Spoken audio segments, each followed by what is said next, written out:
I will talk to you about relational education and a practoraat. It's only a Dutch thing, so I will explain later. It's a vessel to enhance this relational working in education. For me, my background is I am a social worker and action researcher, and now I'm a practor. It's a new thing, but it sounds nice. And I'm doing that together with my colleague Hans, who couldn't be here. I show him because he should be here next year. So, and we started in July, so we just started our program.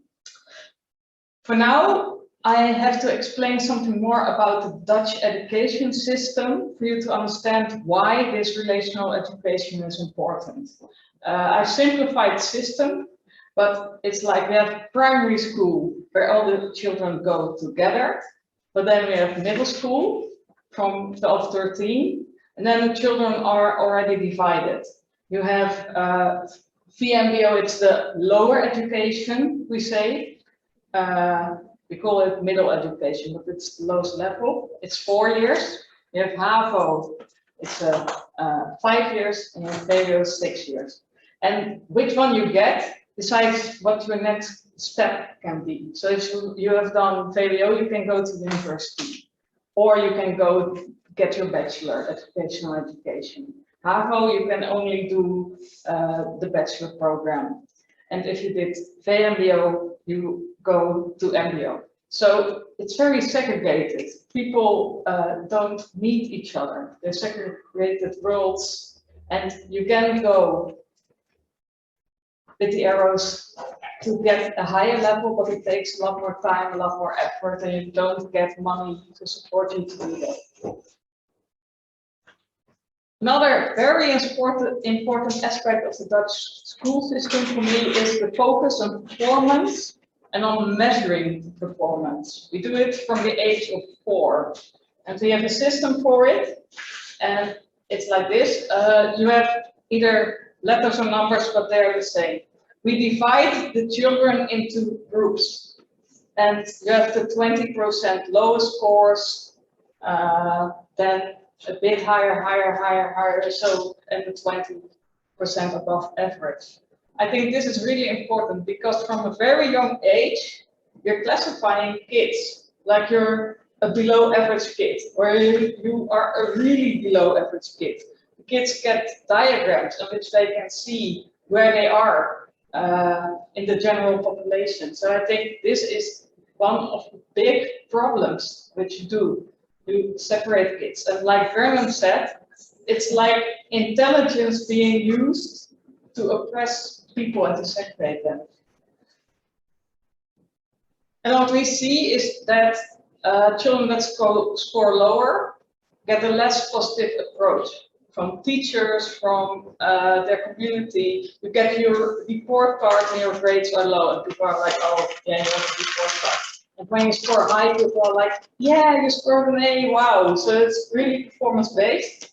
And we know that children who come from disadvantaged families, that influences their school results. So it's not about just being able to learn with your brain, but the social circumstances. So you come from a disadvantaged family and you are treated not positive. So this leads to children having the feeling that they're not appreciated. They're just not having a place in society.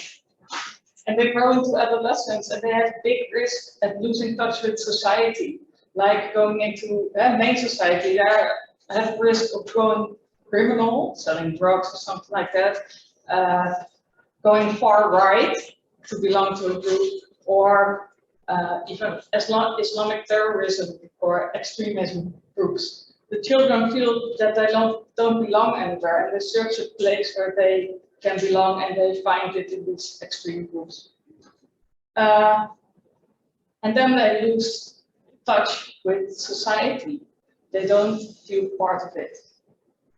So the MBO education, it was at the lower beam. They want to focus less on diplomas because they don't want this performance thing.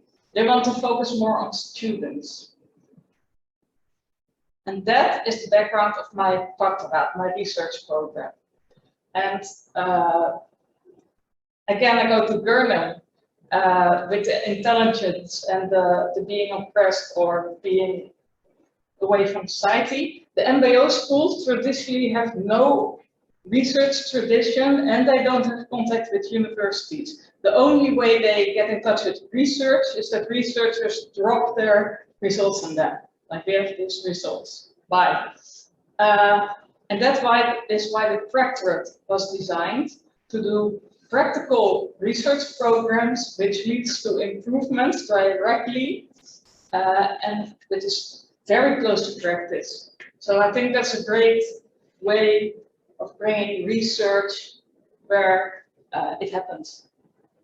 My Practorate Relational Education is a 4-year research program. So I just started and I have 4 years to get this topic.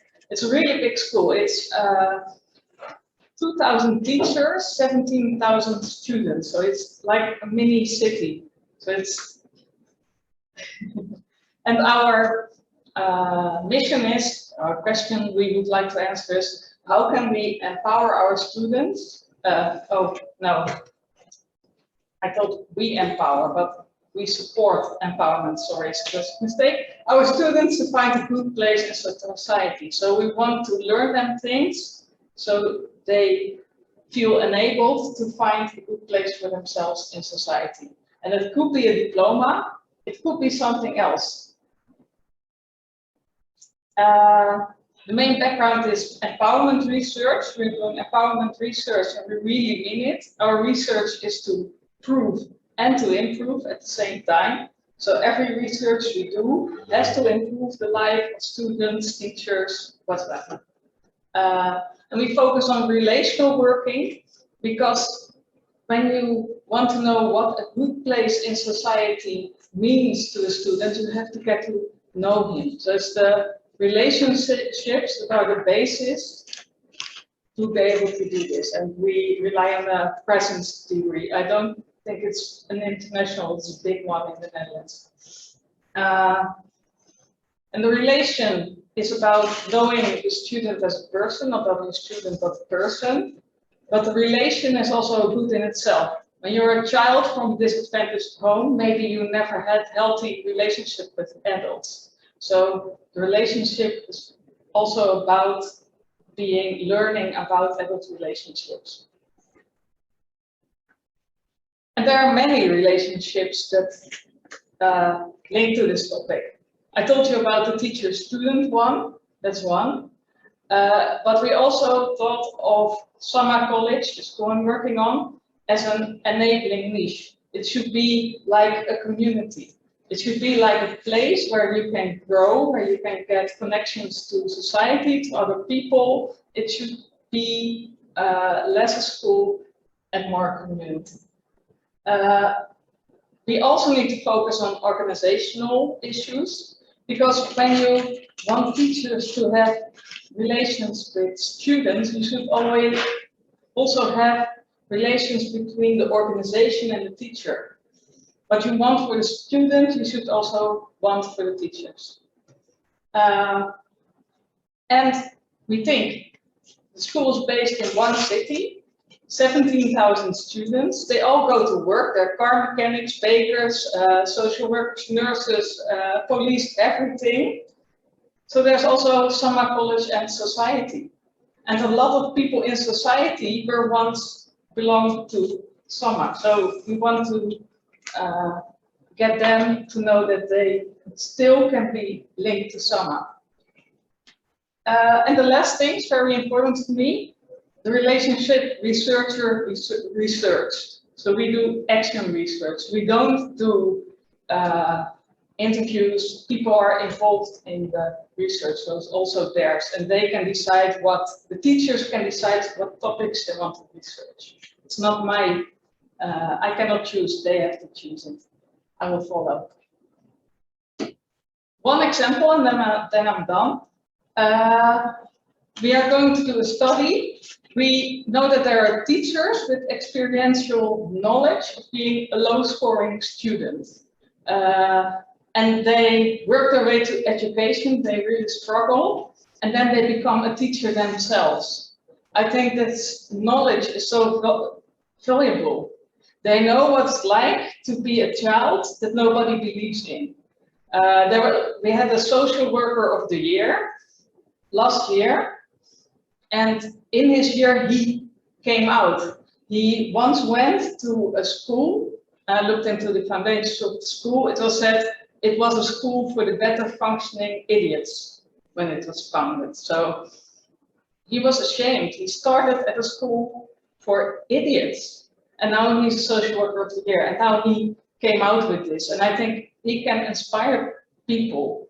Not that everybody that has lower education has to do PhDs or something, but I hope they can inspire them to feel that they are worth something. Everybody is worth it.